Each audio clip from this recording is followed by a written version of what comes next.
Good evening and welcome to the first in a series of live debates over the next several weeks here on PLG-TV 13. I'm Matthew Fogel, along with the editor of the Kentucky Standard for Berkshire and Kentucky Standard reporter Randy Patrick. We're live from the Nelson County Civic Center on South 3rd Street in Bardstown in front of an enthusiastic audience. Thank you for joining us tonight. Debates over the next several weeks will consist of the city, county, and state races that are contested in Nelson County for the general election coming up on Tuesday, November the 4th. Tonight, it's a full stage with 10 candidates running for 6 seats on the Bardstown City Council. Those candidates are ready and on the stage, and we ask that the audience join in welcoming them here tonight.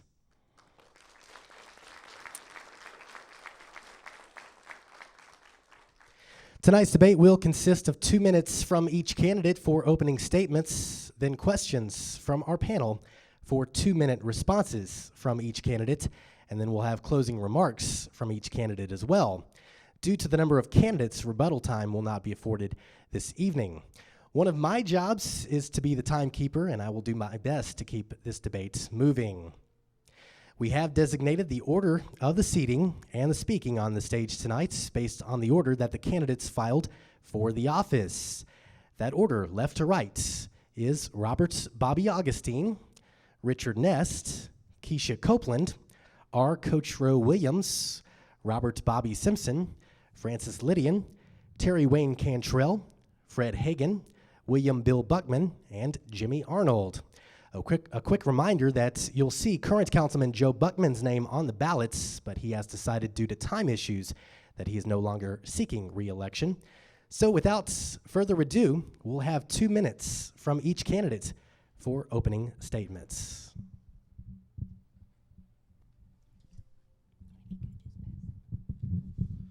Hello, I'm Robert Bobby Augustine, age 41.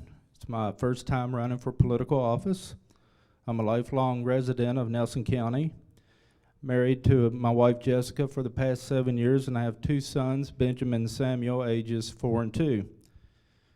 I was a graduate of Nelson County High School. I went on to University of Louisville to get a Bachelor's of Arts in Political Science. I briefly worked at the Kentucky State Capitol before I moved into the private sector and became a photographer and eventually a manager for a locally based company. I've done that for the past 15 years.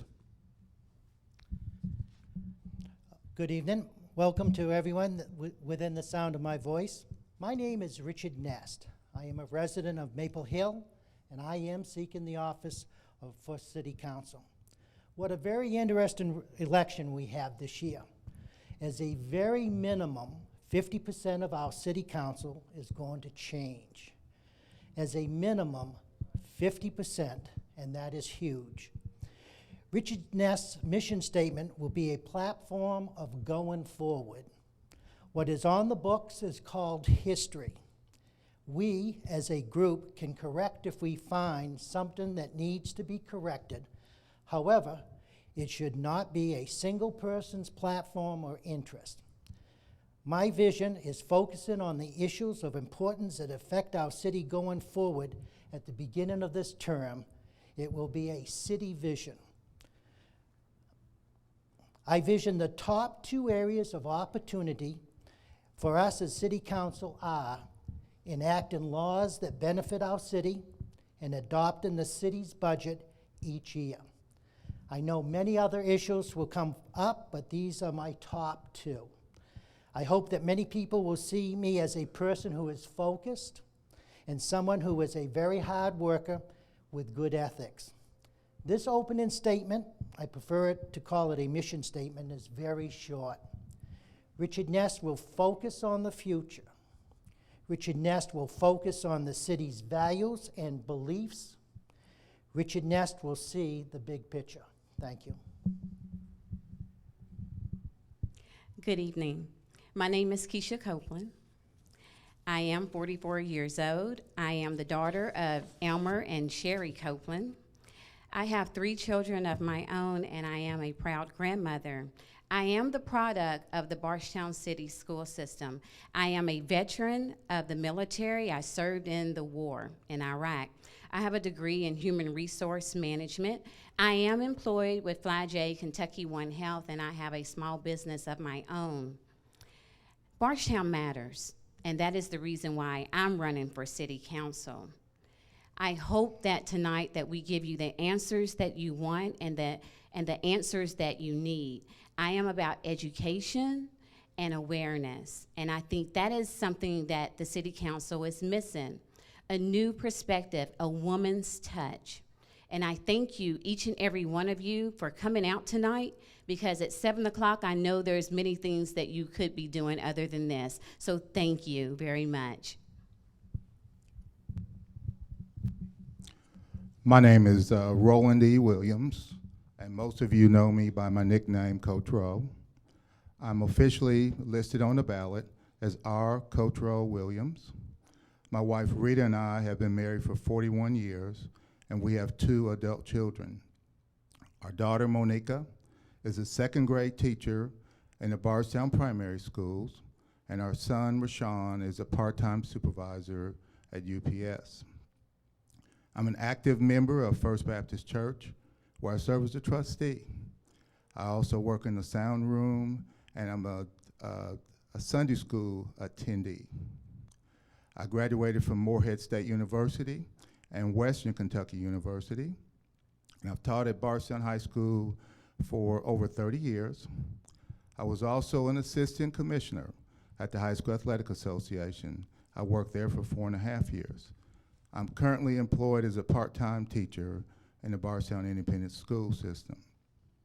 For over 40 years, I've been a very active participant in our lovely city. I have served on the Bardstown-Nelson County Joint Planning and Zoning Commission, the Bardstown-Nelson County Human Rights Commission. I have also served on the Bethany Haven Board as well as the Fly-J Memorial Hospital Board.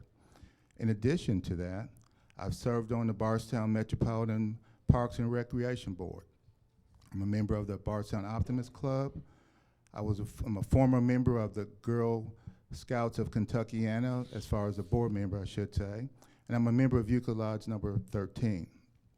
I'm a Vietnam Air Force veteran, former commander, adjutant, and chaplain of American Legion Post 167.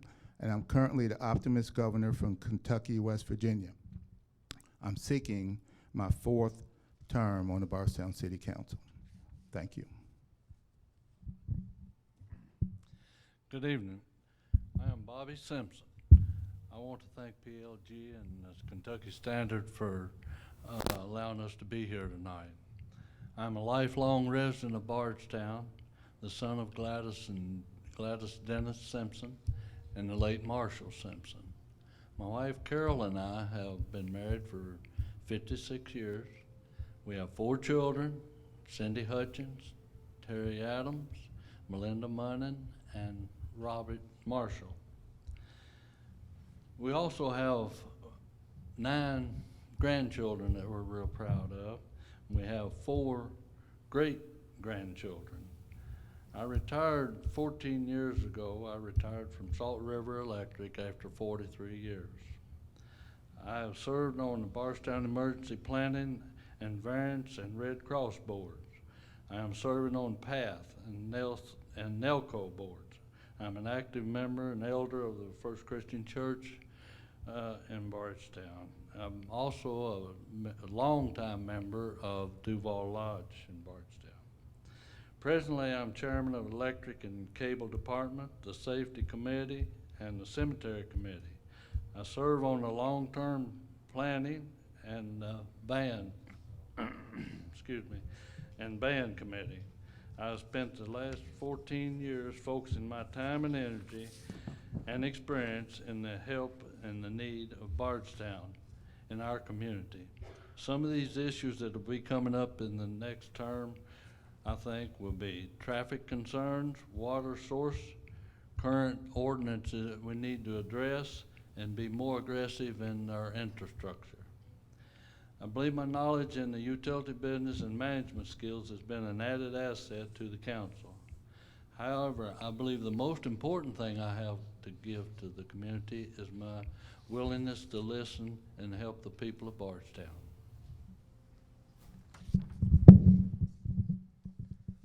First, I would like to thank PLG and Kentucky Standard and to whom it may concern. My name is Lydian and Cummins County, Bardstown City Council, owner of Lydian Body Shop, semi-retired, military veteran, St. Michael Church member, American Legion Post 167 member, wife deceased, 2 adult children. City of Bardstown is a great city to live in, and I would like to continue supporting this city for betterment for all families and business. City of Bardstown has made good progress. When I was appointed to City Council to fill an uninspired term of late Carl Anson's seat by Mayor Gus Wilson and the council, city budget was $6 million. Today, city budget is $45 million. City growth. City investing in infrastructure, improving infrastructure had paid off. I have been part of many changes, city improving infrastructure. City of Bardstown projects to implement, I would support if re-elected. New Bardstown Fire Department building is needed. Loop around City of Bardstown. This could be a long-range plan. New city water supply has been studied. We have many alternatives. Improvement intersection West 62 and 31E. Its location is West Stephen Foster. City need more sidewalks. I would support maintaining city balanced budget. I would not support city property tax increase. I would support city maintaining good city basic services. City continue maintaining safe streets. Businesses and homes are safe from crime. City give larger business a senator package. City should give small business a senator package to open and locate in a city that create jobs.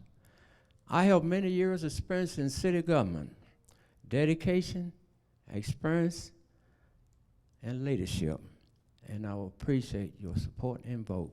Thank you. Thank you. My name is Terry Wayne Cantrell. I'm 71 years old. I live on North 3rd Street, one of the busiest streets in town. And I'm married to Christina Dela Cruz for 5 months now. We're both previously married and have 9 children between us and 25 grandchildren. But only one of mine lives here in town. I retired from federal law enforcement 15 years ago as a postal inspector. I've lived all over. My dad was in the Army. I grew up living all over the world. And I choose to live in Bardstown.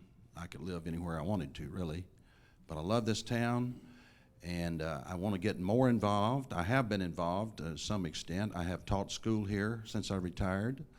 I'm a very active member in my church, Redeemer Christian Fellowship. We are primarily a mission church, missions to Scotland, Nicaragua, and Philippines. But some of the issues I have that I want to focus on here, if I am given the opportunity to serve in City Council, would be the improvement of the water treatment and sewer plant, and some kind of common sense rates. It's really befuddling to me that my water and sewer bill is more than my electric bill. And that I've talked to many people in town, and that's the case. Also, I don't believe we need any kind of new property taxes, and I think we've got plenty of laws that we need to enforce, such as the truck route laws. I live on North 3rd Street. I can't sit on my porch and have a conversation. So there's just a number of things I think we need some common sense, and I hope I can bring that by my experience in living in different places. I've lived in large cities, small cities, and I love this town, and I really think I can contribute. Thank you very much. My name is Fred Hagan. My wife Pat and I have lived in Bardstown for the last 21 years. I retired as the senior engineering manager from Jim Beam Brands about 5 years ago. And Pat retired last year after 16 years as a special needs teacher at St. Joseph's School.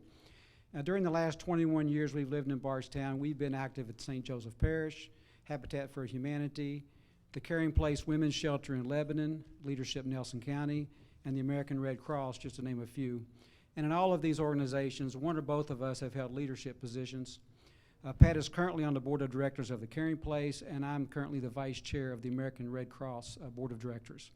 I've served 6 years as Bardstown City Councilman and 2 years as a planning commissioner. And we do all of this out of a sense of civic duty. We think it's important that we contribute to our community that we lived in. We've done this most of our married life. I'd like to continue that service by being a Bardstown City Councilman. I have the skills, the education, and the background to be a productive councilman. During my working career, I held various management positions. I managed multi-million-dollar budgets and engineering groups. I have a degree in electrical engineering and years of engineering experience. And while I was a city councilman for 6 years, that allowed me to talk with the city engineers about all of the technical issues of the water plant, wastewater treatment, electrical distribution. I spoke to them on an even level and understood what they were discussing. I have a master's degree in business administration. Again, I was able to talk with the chief financial officer about the budget and all the things that are involved with the budget because I have that background.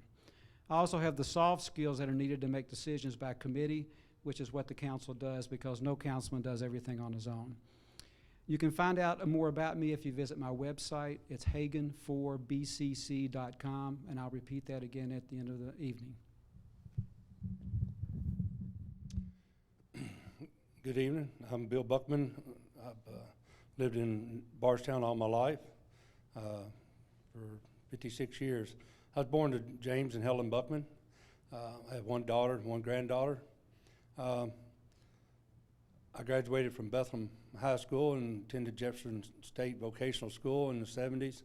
Through the years, I worked through Bird and Son, American Greetings, before in 1991 I joined the Bardstown Police Department, where I worked for 21 years, serving the public as a police officer and a shift supervisor. My main objective, if I'm elected into the council, is to work on the infrastructure to help work with the council and have a better working conditions in the council. Try to work on our water system, which is our somewhat lacking. We have to find new water source. We have around a $45 million budget that has increased over the last two administrations in a net of $5 to $7 million, and I'd like to know why that's increased. And I think with this budget we have, we can work within it, and a lot of things can be getting done, and we should have a good council. Thank you. My name is Jimmy Arnold. I'm 59 years old. I have 3 sons here in town, Wilson, Andy, and Alex. I was the former owner of the Arnold Insurance Agency, a business I operated for over 35 years. I decided to run for city council almost out of civic duty. My family is 5th generation Bardstown. I know and love Bardstown. I consider myself a people person. I coached youth sports for over 10 years. I have great listening skills, and I think I can be a voice for Bardstown. All right, thank you all very much for the opening statements. We'll go to the questions now, and we'll have 2 minutes on each answer for the questions. And we'll start at the end of the table with Mr. Arnold's. And the first question will be asked by the Kentucky Standard editor for Berkshire. Greetings, and I want to say I appreciate all of you coming out tonight and your willingness to put yourselves out there to serve the public. My first question is, this fiscal year, the city took about $700,000 from revenue from the utilities in order to balance the general government fund. In other words, $700,000 came from electric, water, and was used to fund such operations as recreation, the police force. My question to you is do you feel that this is sustainable, Or do you feel as if the city government needs to find a way to raise revenue, or to cut services, or some sort of combination? I personally feel that I'm not in an excellent position to criticize or talk about the budget or positions in the council that I haven't been privy to that information. I know for decades and decades, the utility department has been one of the best revenues for the city. So I don't personally have a problem with taking that money to balance the other areas of the budget. So to answer your question, no. But once again, I need a lot more information. It's kind of unfair to ask such a detailed question to the person who doesn't have all the information. Thank you. Shifting of money from the utility pool, as you would put it, is a questionable thing. Some say it's good, some say it's bad, because you've got city and county people both paying into the utilities. An option for that, you stated some of the money's going out into the recreation departments. That's one issue that the council is going to be addressing this next time around, is the imbalance of the money being put in by the county compared to the city. City is absorbing 75% of the utility. I mean, not the utility, but the recreation department. The county's only contributing about 25, and the city and the county are both paying through the taxes for that recreation. So if we have a shift of money back from the county, that is going to be reviewed and renegotiated. And some of that money that having to come out of the utilities will probably cease to come out and be justified back through the county budget. Some years ago, I believe the transfer from the electric was about $1 million, as I recall, and that has been decreased over the years. It was $500,000 last year, and I think this year the electric is $350,000. And that's due to the increase in the occupational tax on the general fund, so therefore there was less need to transfer that over. And I think that's the right direction to be going in. I think that since the utilities are paid by some people who live outside of the city limits, that it is fair, if you want to use that word, to you let the general fund support the general fund and let the utility support the utility. The current budget has a balance of $484,000 in the combined utilities. That's even after the transfer to the general fund. That begs the question of what is that money being used for? And I know it goes into funds for future growth. But those are the questions the council needs to understand, of that the balance that remains in the utility fund. Where is it going? And in the next year, should we reduce that $350,000 in the electric even lower? I think we should.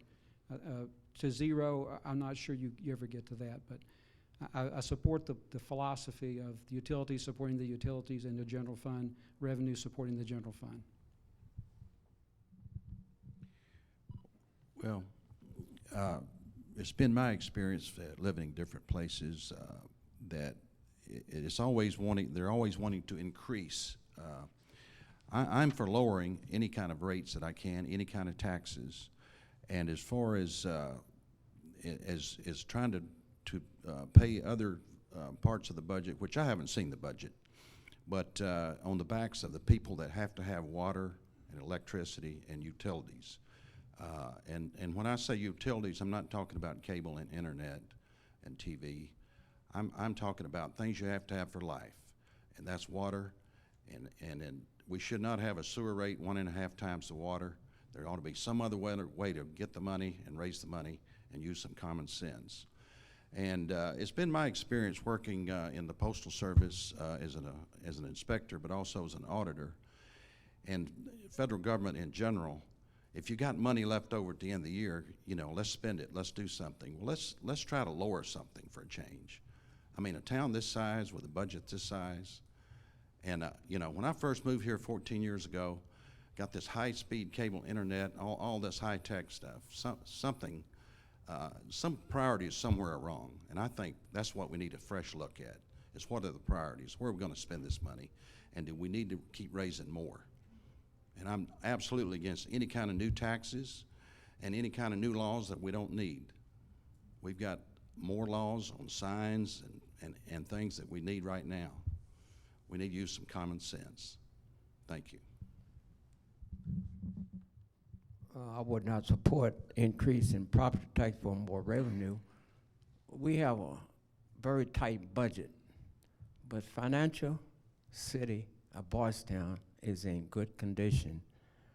In the last 3 or 4 years, I've been on the council probably longer than any candidate up on this stage. In the last 3 or 4 years, we had somewhere in the neighborhood almost $1 million in surface fund revenue left over after balancing the budget.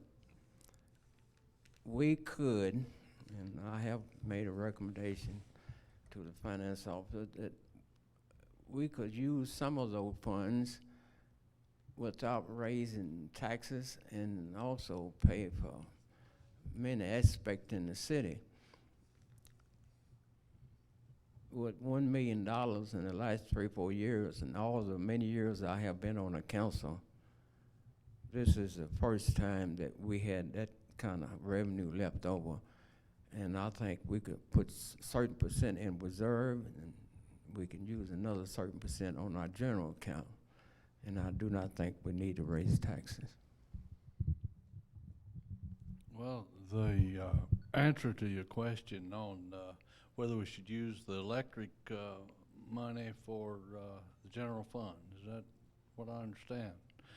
Well, I think we're very fortunate that our forefathers got us in the electric business and the water business and the sewer business, because we have kept rates down.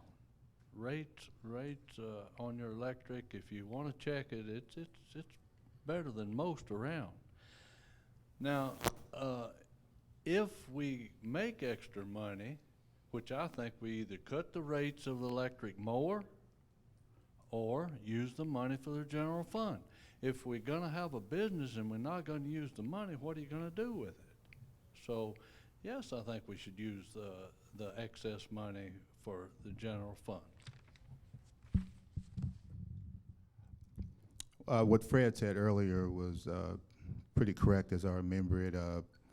The monies that we did transfer from the utilities was somewhere in the neighborhood of $1 million at some point, but it is down substantially.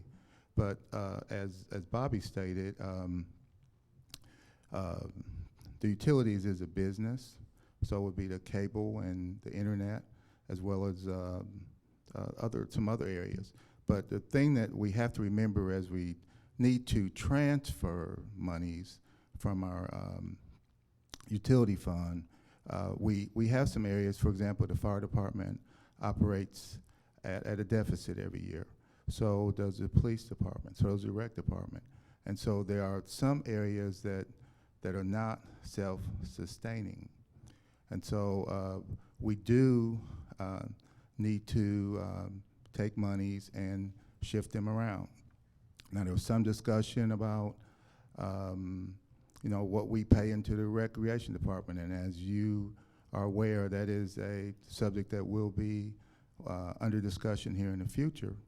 And so we just felt like that's one of the things that we need to take a look at to possibly renegotiate that particular contract. But to answer your question, it is a common practice, and I feel like it's something that we do need to do, but we do need to be good stewards with the money that we take from there. Thank you. No, I did not see any problem with that. In reference to the recreation, just like Coach Rowe had said, we need to invest in our youth. And so with that said, our youth today are going to be our youth tomorrow. And so investing in them and putting money toward them is going to help us for the future. In reference to the utilities, the police, all that has to be funded. So I see no problem with shifting those funds that way. Thank you. Listening to all the different answers and thinking about what Forrest had asked, we definitely have to pay the bill, no matter what. So to move funds that you do have that is available to pay a bill that is due, you have to do that anyway. The true question here is the budget realistic? Is the expenses realistic? So as I listen to the question, I say, yes, pay the bill, we have the money. And then the next step, which was part of my mission statement, is review the budget. That maybe we are moving money because we don't have to. And so I think the budget is the question. Paying the bills is good practice. I would agree with several people up here that it would be much better to move the funds over than to increase taxes and hardship on the working people of Bardstown. That said, 3 years ago in 2011, one of the selling points of increasing the occupational tax was that, you know, one of the issues was we need to keep the utilities separate than the general fund, so therefore part of raising the occupational tax will fix that problem. And if I understand the question right, we moved $700,000 this year from utilities to the general fund. That was just 3 years ago. My question would be, what happened? And we need to get in there and review the budget and review the revenue and go forward and see what we can do. All right, thank you all. And we'll have this mic go back down the other way this time for 2-minute answers. And for this question, we'll go to Kentucky Standard reporter Randy Patrick. At least two of you mentioned the water supply in your opening statements. And what I would like to ask each one of you is, does Bardstown need to act promptly to secure an alternative water supply in order to supply industry and a growing population? And if you think that it does, then what would be your favored solution for that? Thank you for that question. Eventually, we're going to have to deal with the water supply. Simpson's Lake's only going to go so far. And in talking to county officials and other folks that work in the city, we have three options. We can build a reservoir, we can hook into Louisville, or we can hook into Taylorsville Lake. All of those are going to have pros and cons. And I think that it will be important that we sit down, city, county, state, and federal if applicable, and do cost analysis to see which avenue is going to be cheaper for the citizens and also give us the best water quality that we possibly can. But it's something that we need to discuss and we need to move on within the next 2 to 3 years at least to have a plan. The water supply question has come up over and over and over again, and we've been talking about how many surveys has been done from whether it be getting water from Louisville, whether it be dredging Simpson Lake, et cetera, and all these reports keep being mentioned, and the majority of us have not even seen what the reports have stated. So is there a better mousetrap out there as far as the quality of the water? There might be, but only a select few know what they are.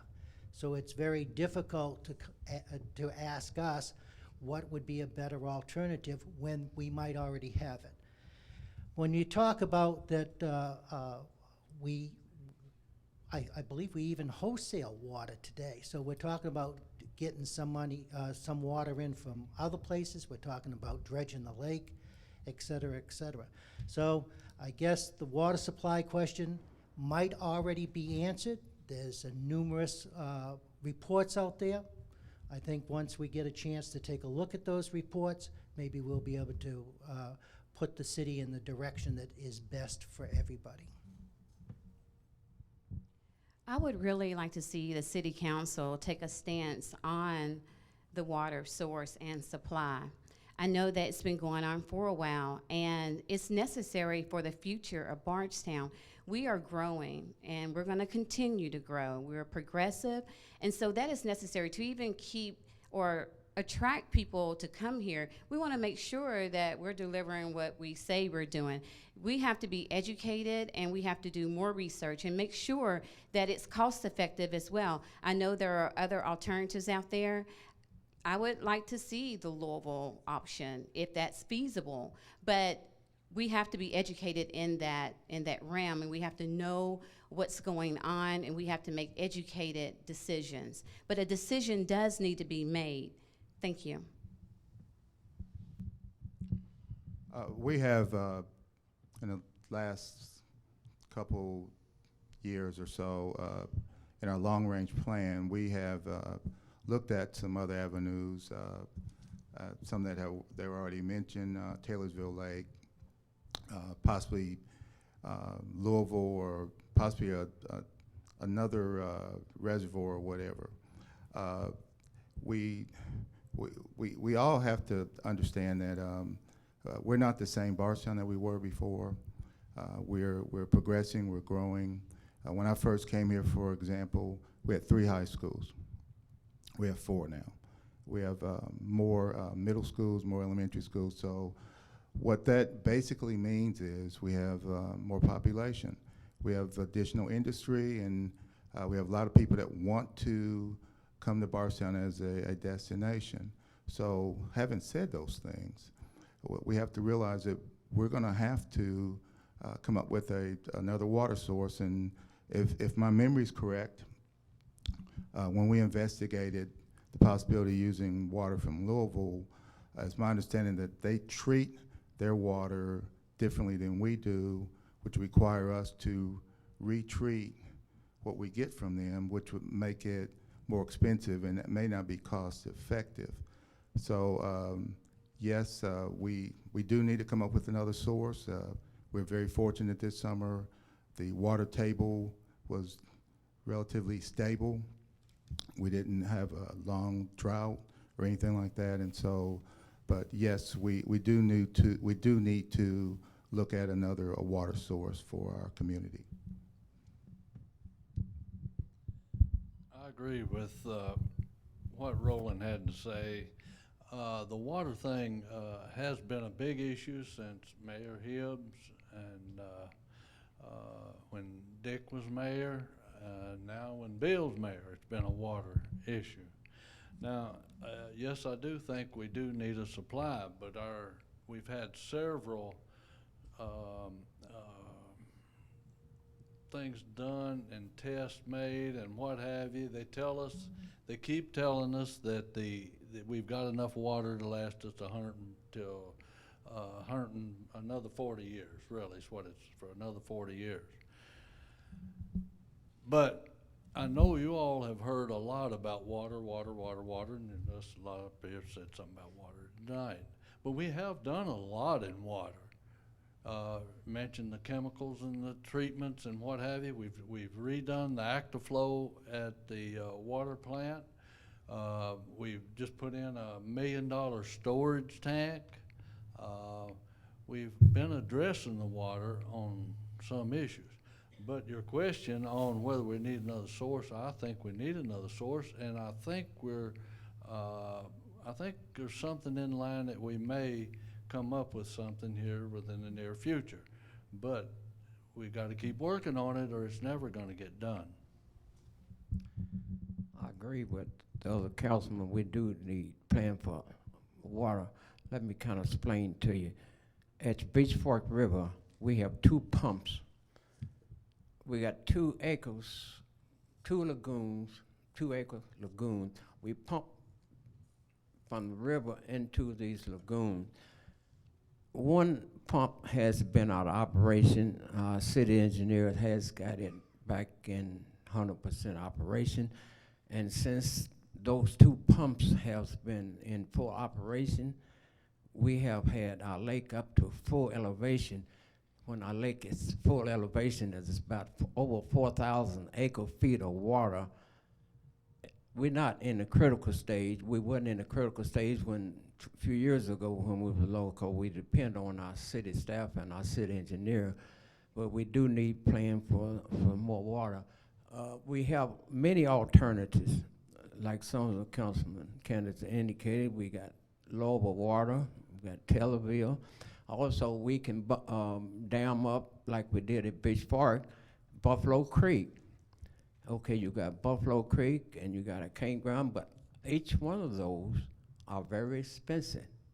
And I do not want to raise taxes to pay for that. I think we need a plan. We can put away so much every year, but it can be worked out to an aspect.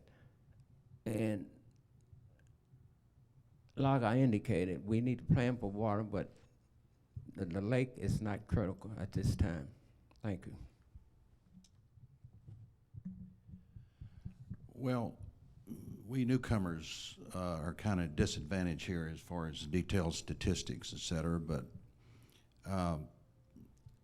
back in college, I majored in chemistry, biology, was going to be a dentist. I changed my mind. Anyway, if I recall, water comes out of the sky, I believe. We do have it replenished. It's not like there's a finite source out there. And if any state in this union is getting water out of the sky, it's Kentucky. I mean, we've got plenty of rainfall. We don't live in Arizona or somewhere. It's just a matter of people getting their priorities here and make a decision and learn how to take that resource and use it wisely, and to get that water treatment plant up to date so that we can have reasonable rates and good drinking water. Now, I don't have a problem drinking water out of my faucet, but I have many people that won't drink it out of the faucet. But that's another thing I don't have the details on. But we need to know that we can do this. We're not a drought state. We have plenty of renewable water coming to us. We just have to learn how to use our heads and to use that water properly and to save it and use it resourcefully. Thank you.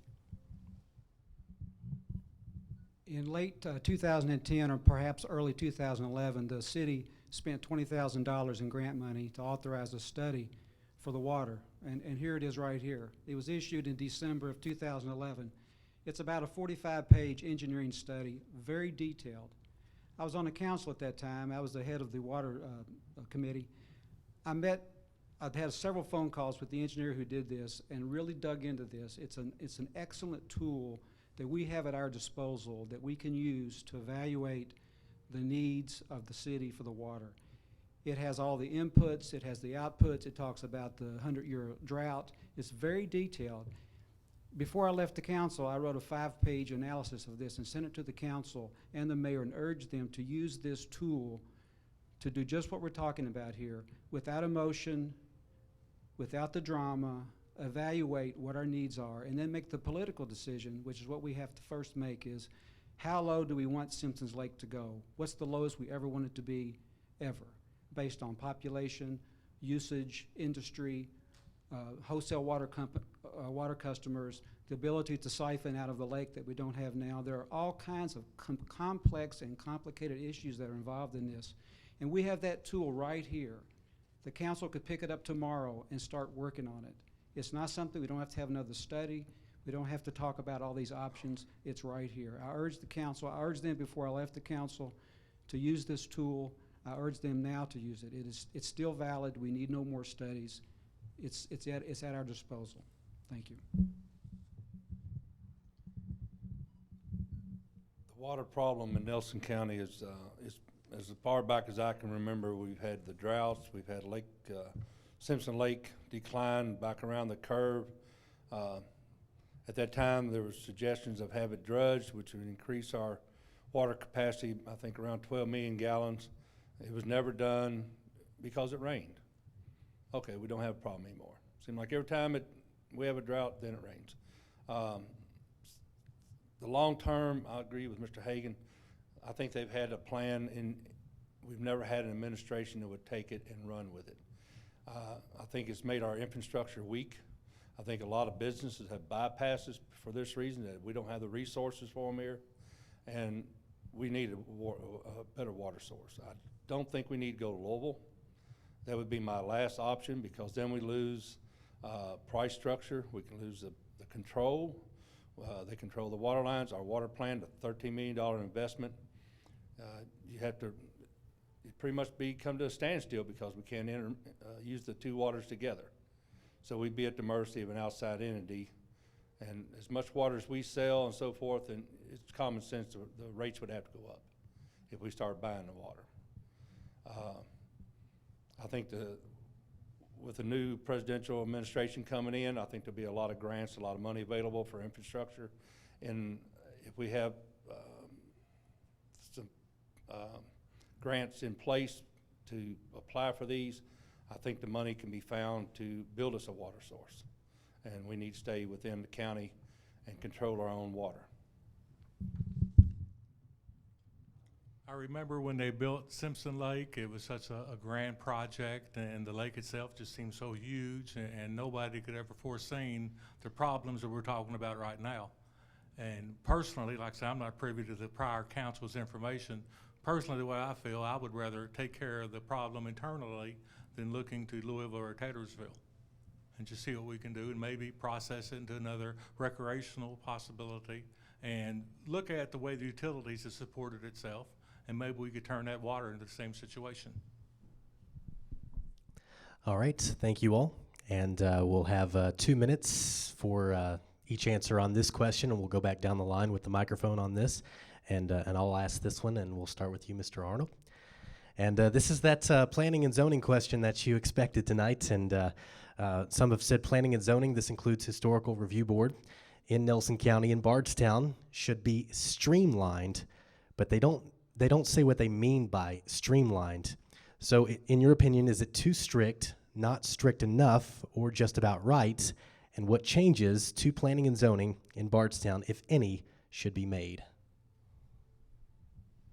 I think the planning and zoning for the historical committee serves a good purpose. Bardstown's a very charming town, and it needs to be protected. I'm kind of in the middle on it. I see problems with it, and I see good in it. But I think overall it serves a great purpose, and I support it the way it is. Like I said, I was in law enforcement for 21 years, so I worked within the ordinances and laws, and especially the ordinances of the city.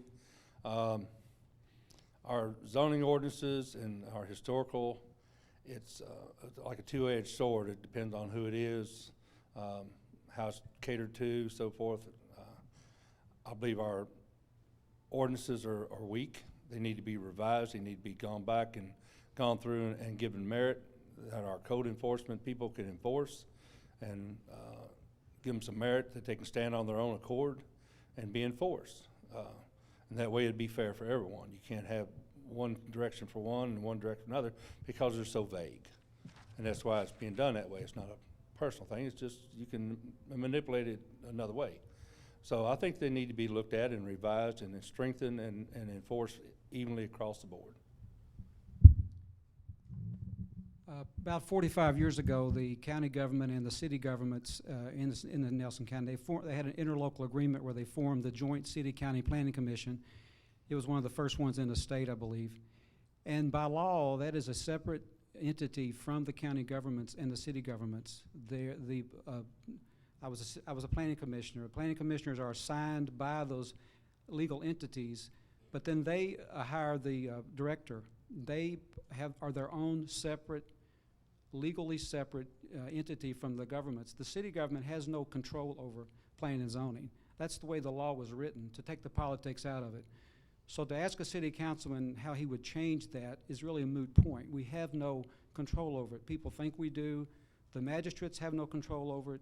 The county judge has no control over it. The mayor has no control over it. They are a separate entity. Certainly there isn't some interaction there, and I'm not saying we don't have some leverage perhaps, but people think a city council can just change the planning and zoning laws. That's just not the way it works. Well, I don't know how it works either. All I know is 14 years ago I moved to a house, historic house on North 3rd Street, and I went down and talked to them about it. I knew what I was getting into, and that's what I wanted. I wanted a house to stay historical. And my wife and I, we work on it every day. And the problem is, it seems like there's just too much redundancy, too much administration. There's no common sense. I know that a lot of lot of friends of mine that are in business, and I was in business on North 3rd Street about '01, and it took 6 weeks to get a sign approved. I mean, you know, that just doesn't make sense. Now, I know we have to have it. I don't want a purple house on one side of me and you know, something else on the other. That's one of the reasons I like that, the look. And it's the greatest house I've ever lived in. I've lived in about 15 different ones. But what changes could be made? I don't know the intricacies of the law, but certainly the city has to have some kind of authority within that zoning commission, that joint commission that was formed. And I don't know what changes, but all I know is a lot of my friends, the big problem is with the sign ordinance, and there doesn't seem to be any consistency, you know, in downtown and what you can do, and it seems to be putting a real stranglehold on some businesses. So it's something that needs to be looked at. I don't know the answers. I'm not a lawyer. And, but certainly there's something we could do within the city council to address that. City's in the process of revising this ordinance. As a matter of fact, we're revising many ordinances. The interpretation, revising it for, it will be readability, and it will be less to understand without many pages of it, but we will revise it in the next few months. Well, I have to agree with just about everything Fred had to say there. Everybody thinks the council controls planning and zoning, but we don't. And it is controlled, once the director is hired, it becomes operated by a board, and we don't have anything to do with that. Matter of fact, we don't have anything to do with their budget. We contribute to it, but far as approving their budget, we don't do that.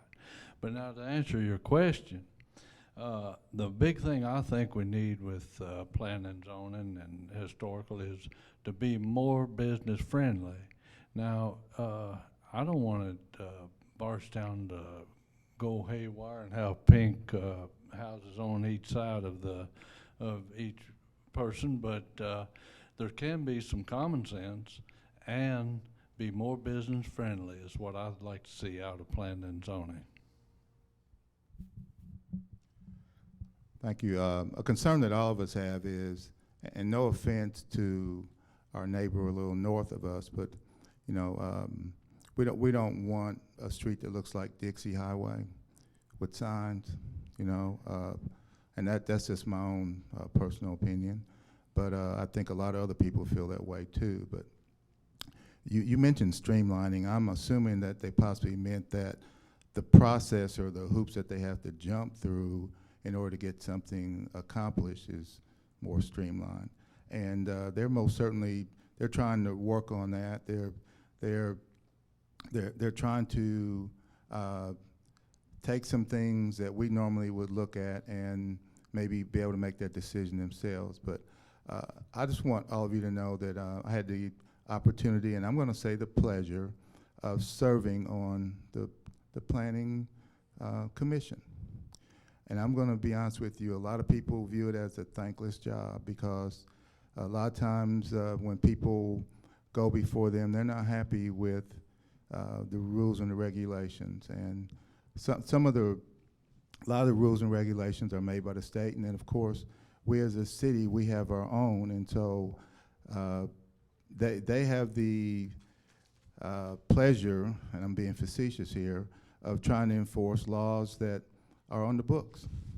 And just like if we get pulled over by a police officer, we're not happy with the outcome if we're speeding. But you know, we have laws that we have to abide by.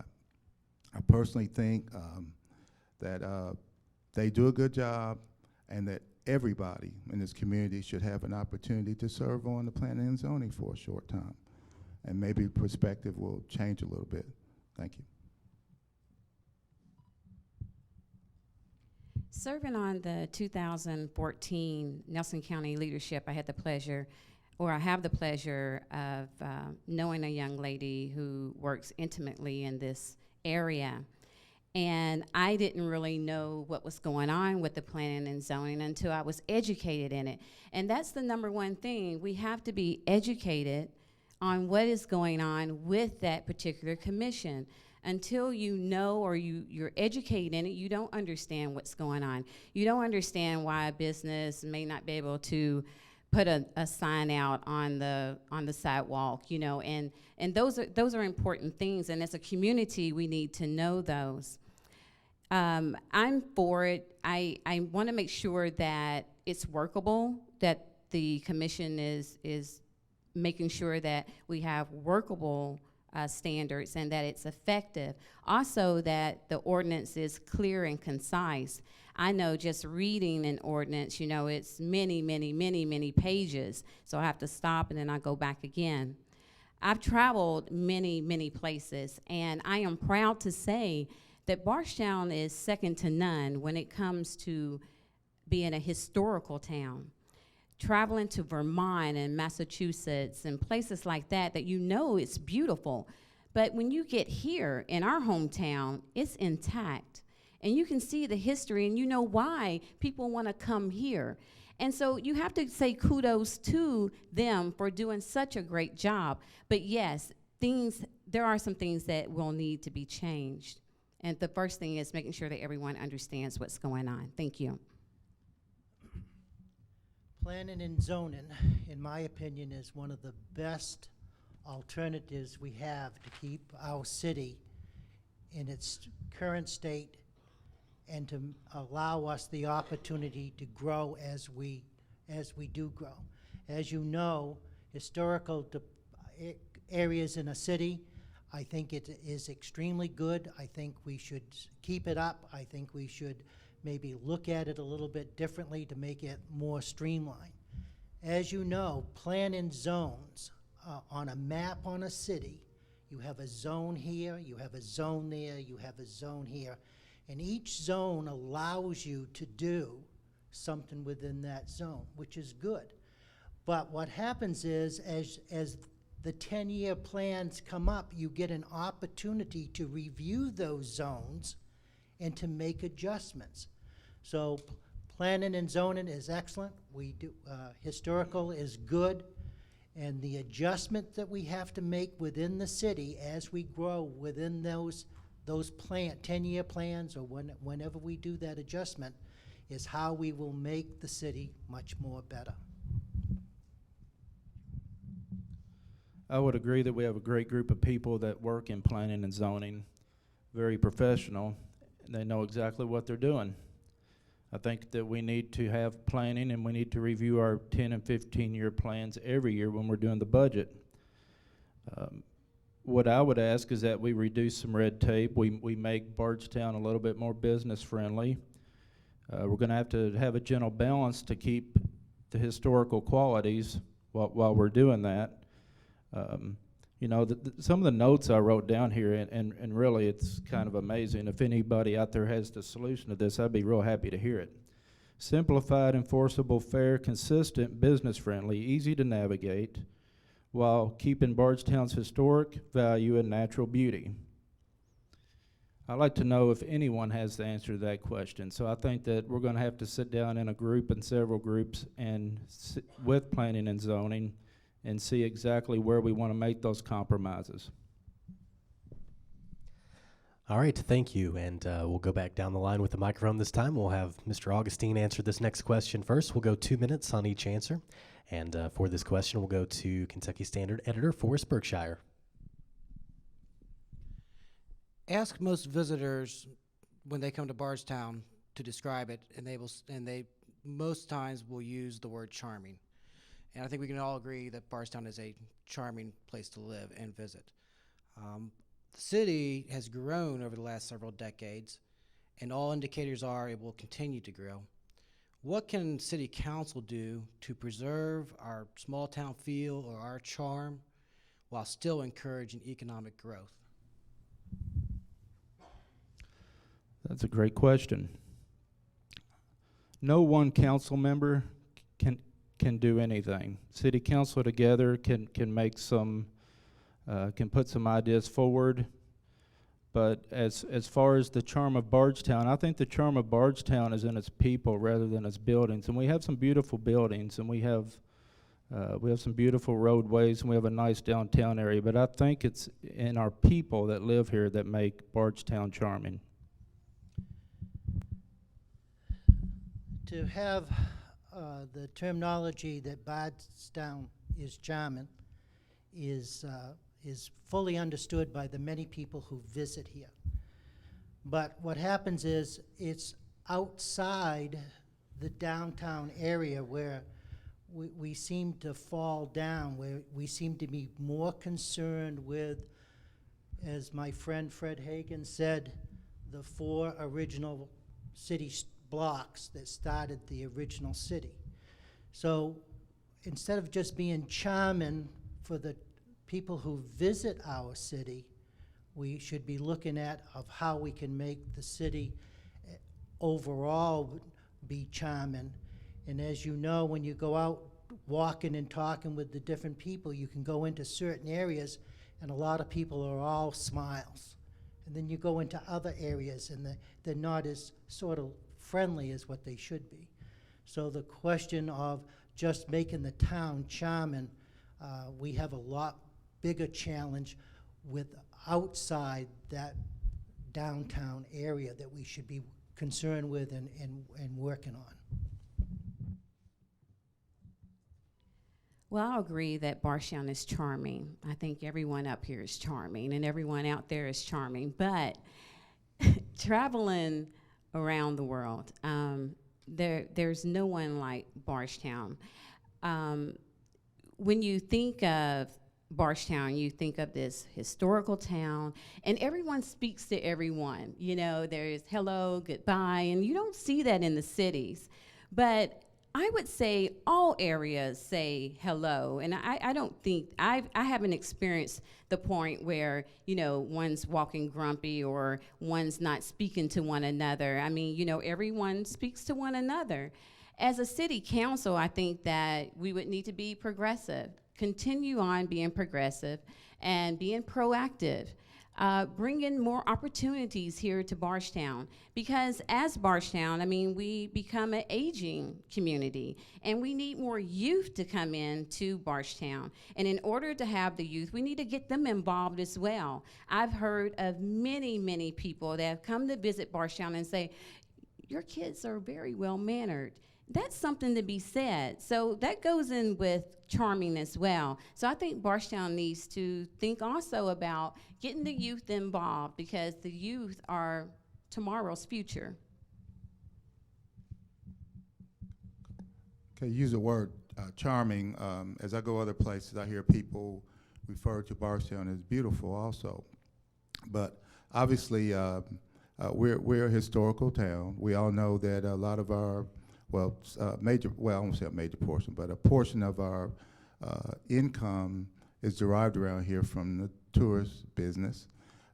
When I first came here a significant number of years ago, Bardstown was referred to as hysterical, but obviously it's not hysterical, and they were just joking with me, obviously. But we need to have controlled growth. That's the whole key. We're not going to get any smaller. I've already indicated to you earlier that we've grown significantly in the last 40 years. So other areas are growing also. That doesn't mean that we won't be a small, quaint community in comparison to the big picture. But we're not going to be the small, quaint community we were 40, 50, 60 years ago.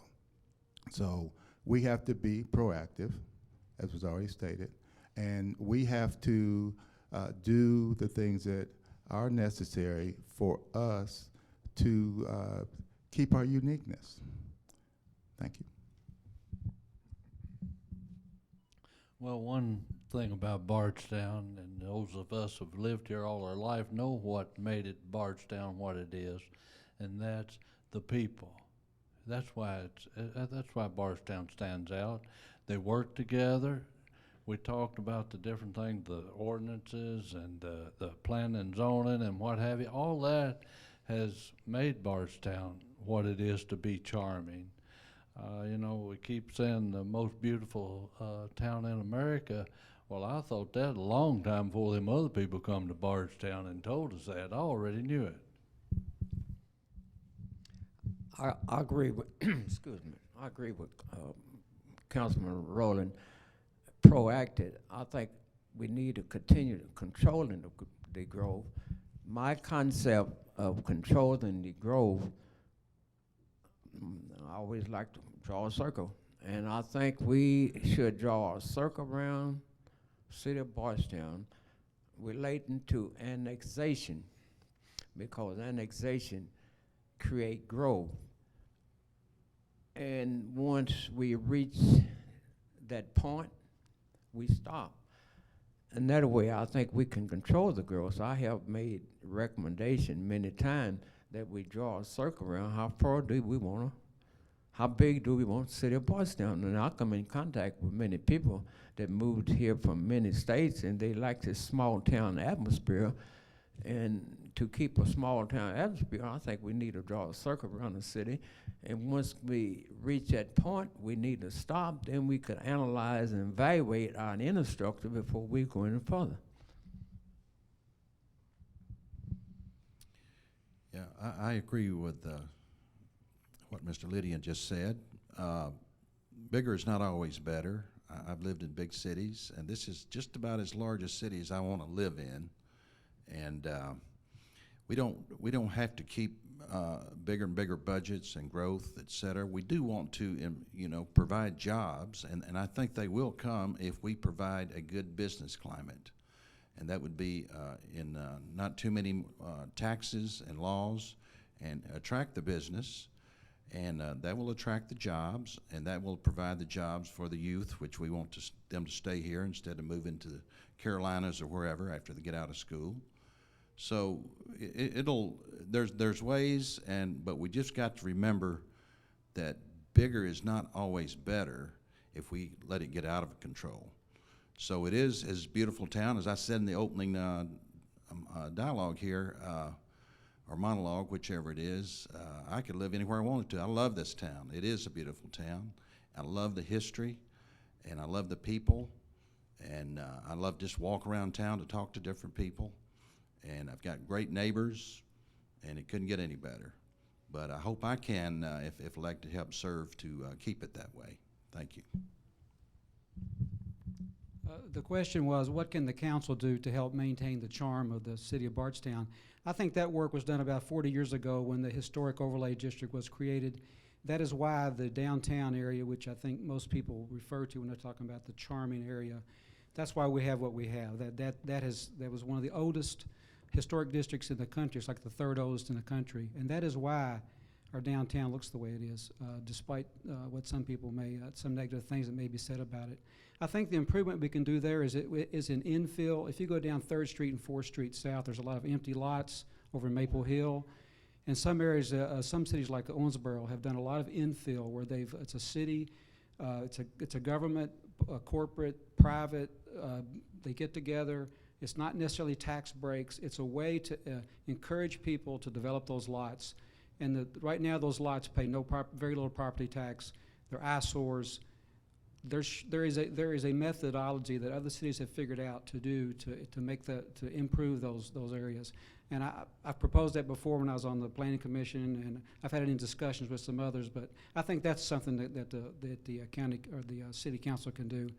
And with regards to the charm of the people, I don't think there's anything we can do about that. That's just the way where we live. We're lucky to live here, and that's the way people are. So congratulations to that. I think we need to work on containing our core, our downtown area, like Mr. Hagan says. That's our main draw for the tourists, and we need to keep it just the way it is and work on it, and also work on our infrastructure on the outside, like helping the outer areas of the historic district to improve their areas to make Bardstown better. I've been all over, and I've always ready to come back to Bardstown. the people here are just a different people. It's a good community.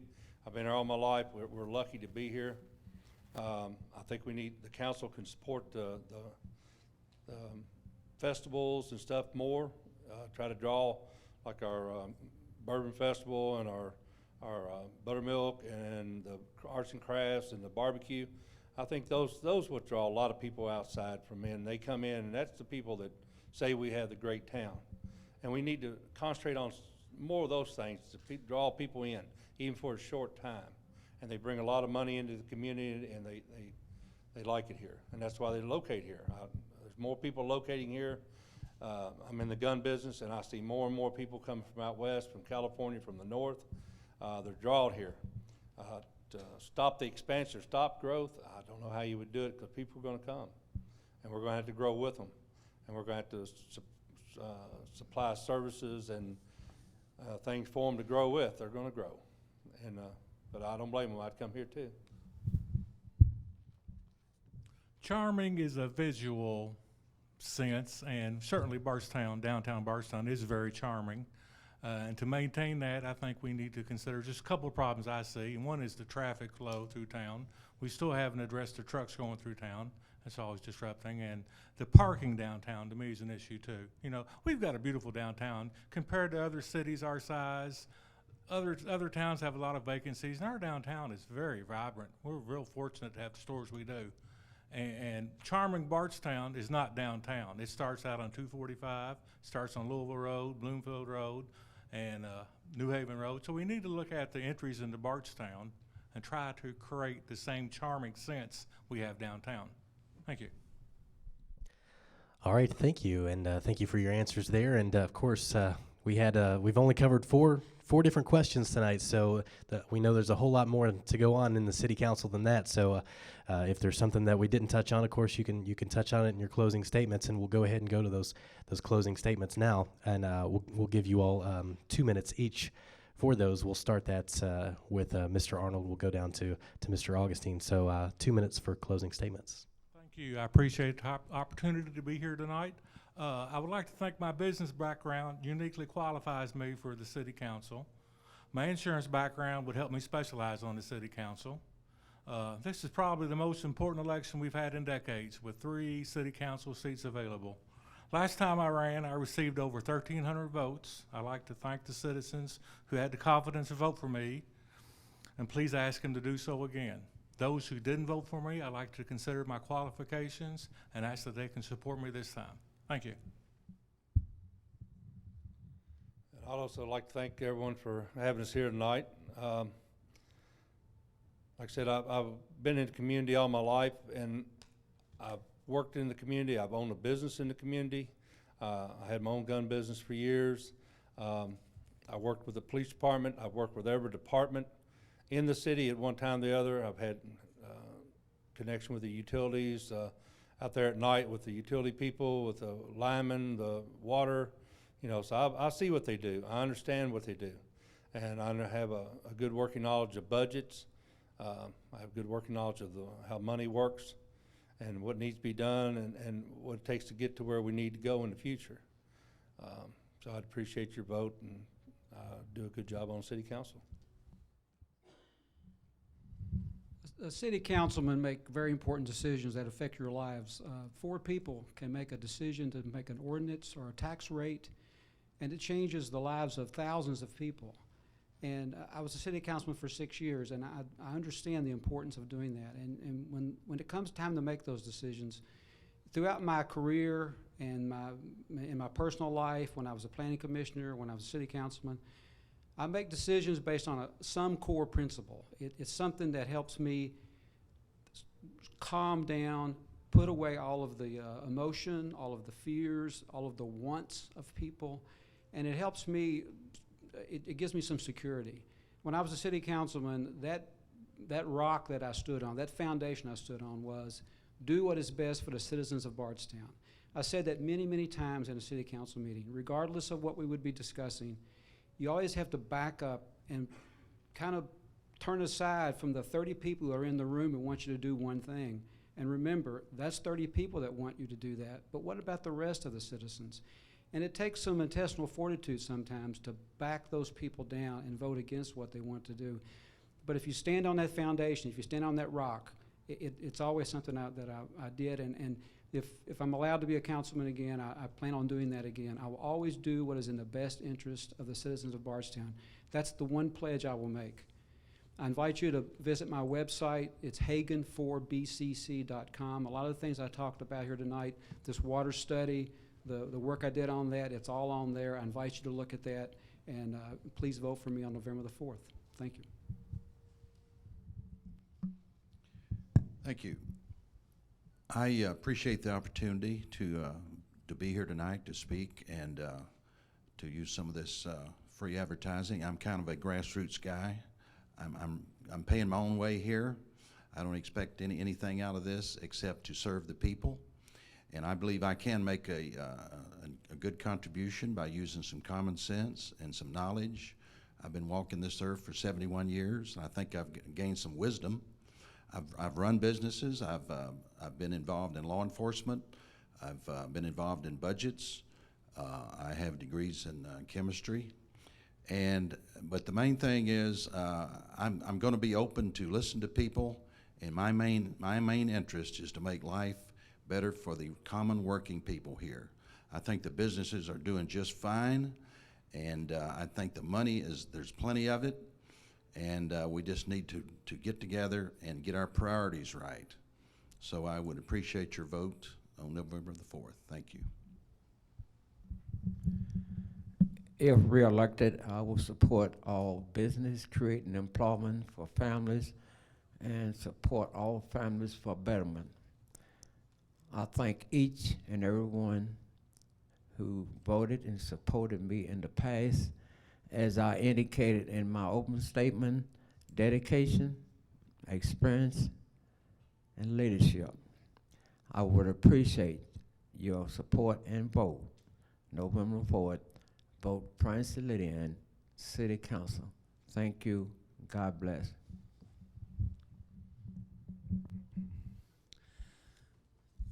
Once again, I'd like to thank you for giving me this opportunity to be here tonight.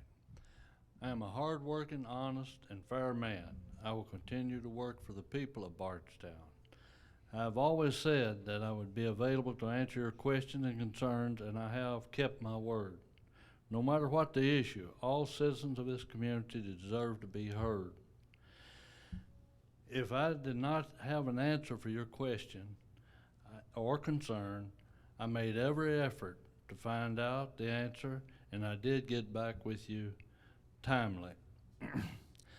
My telephone number is still 348-5224. My email address is robertsimpsonllc@gmail.com. And if I can be of assistance to you, please contact me. I enjoy hearing from you. As you know, the council will have at least 3 new members after this election. I feel it is very important that we have someone with experience on the council to assist the city when it worked through this period. I would consider it an honor to work closely with you again and continue to help preserve the safety and future of Bardstown for all the people, now and generations to come. During this tough economic time period, it is more important than ever to remember it's not how much you take in, it's how well you manage what you do take in. Over the last 14 years, I continue to carefully monitor the financial business of the city of Bardstown. I would appreciate your vote November the 4th, mark number 8. Thank you. I'm again asking the citizens of Bardstown for the gift of their vote. I still believe that we as a community have a right to a city government that ensures public participation and works for all of us. We have a right to a city government that promotes community growth and one that provides services that are essential to our quality of life. If reelected, my top priorities would include continuing to identify critical infrastructure issues while seeking another water source, for our fast-growing community. Promoting economic growth by encouraging new businesses and being business-friendly, and continuing to work with the citizens in our community through the Bardstown Active Neighborhood Delegation. I would like to also continue to work with the mayor and the council through consensus to resolve any issues that we may have in the years to come. I still believe that our constituents are getting a good value for their tax dollars, and I would like to do this. I would like to work with them and enhance what they're getting while keeping an eye on spending and being a good steward of the city's tax dollars. If reelected, I would bring 6 years of experience of working with city government. I believe that experience will be especially crucial in this election. I have served on the electric and cable, long-term planning, street and solid waste, transportation and water and sewer committees. And I've also chaired the Bardstown Active Neighborhood Delegation, and I was co-chair of Finance Committee. I believe that service on these committees has given me additional background to analyze, evaluate, and make informed decisions. I'm a good listener, consensus builder, and have a passion for civil service. I will continue to be open-minded and to listen to all sides, and I will make educated and informed decisions that are in the best interest of the city. I would like to continue to serve the constituents of Bardstown with courtesy, professionalism, and respect. Your vote and support would be appreciated on November the 4th. Thank you. Once again, my name is Kecia Copeland. John F.K. Kennedy said it best. Ask not what your country can do for you. Ask what you can do for your country. As I signed up for the military, I went in as a girl, and I came out as a woman. And it gave me a clear and decisive path that I need to continue to be a civil servant and always serve in the community. As serving on the 2014 leadership, serving on the American Red Cross Board, doing humanitarian efforts with water and supply, it gave me a renewed look, one that says that you have to keep going and you have to do for your people. You would actually vote us in. This is not something that we're picked for. So today, I am asking you to vote for me, a new perspective, one that wants a progressive city, one that will continue with the historical effort that we have in place, one that would work with small businesses, because we want small businesses. That's most of our city right now, and they're very important. They're thriving, and we want to continue on with their future here in Bardstown. And also to see if we could have a small community coordinator, one that would help with small businesses, that would walk them through the process and the red tape that you would have to get signs and things of that nature. So today, I am asking you for something new. I am asking you as a woman. It has been 14 long years since we've had a woman on the Bardstown City Council. I ask you to give me a chance and support me on November the 4th. I am number 3. Thank you. Richard Ness does not see our city council having a 100% change in its councilmen. It will change this time, as mentioned, a minimum of 50% no matter what. The election of 2014 will be one for the books. New mayor or old mayor, 50% or more city council, people getting hired, fired, or just moving on, and the list goes on. Richard Ness asks you to ask yourselves a few questions before you vote. Where have we been? Where are we now? Where do we want to be? If you want a focused, hard worker, honest person, vote Richard Ness for your city council. Thanking you in advance. Have a good evening, and please go out and vote. I would like to thank PLG and the Kentucky Standard for hosting this event. I appreciate it. I'd also like to thank my family and friends, who, especially my wife Jessica, who has put up with this campaign stuff. I mean, it's probably driving her crazy by now. I will be a collaborative and inclusive voice. I will be a voice of compromise. I believe that we can compromise on policy and move forward without compromising our principles. I'll be deliberative. I will study the issues. I will study the opinions, and I will study the facts. I will work with anyone sitting at this table. I will work with the mayor, whoever that may be, and I will work with county, state, and federal government. I would invite everyone to visit my website, robertaugustine.com, to learn more about me, and I sincerely ask for your vote on November 4th. Thank you. All right, thank you all for closing statements, and that will do it for tonight's Bardstown City Council live debate here on PLG-TV 13. That being said, if you're watching this on Tuesday, October the 7th, it is live. However, we are having several reshowings of this particular debate this coming weekend. The first reshowing will be this Saturday, October the 11th at 1 p.m., and then Sunday, October the 12th at the same time, 1 p.m. We'd like to thank the candidates for joining us tonight and for the audience for being a fantastic audience. Thanks to the panelists beside me, Kentucky Standard editor Forrest Berkshire and Kentucky Standard reporter Randy Patrick. And a special thanks to our producers John White and John C. Gritton, and to PLG's Jamie Sizemore and Kim Richardson for their awesome work tonight as well. I'm Matthew Fogel, and be sure to join us tomorrow evening as we'll be back here at the Nelson County Civic Center for 2 debates. We'll feature the candidates for the Bardstown mayor from 6:30 until 7:30 p.m. We'll then take a small break and be back from 7:45 until 9 p.m. That's when we'll feature candidates for Nelson County Judge Executive. You may attend those as an audience member here at the Nelson County Civic Center, or you can watch at home. If you would like to submit a potential question for either debate, you can email it to plg@plgtv.com. Once again, that email address is plg@plgtv.com. And most importantly, be sure to go out to the polls and vote on Tuesday, November the 4th. Thank you for joining us tonight.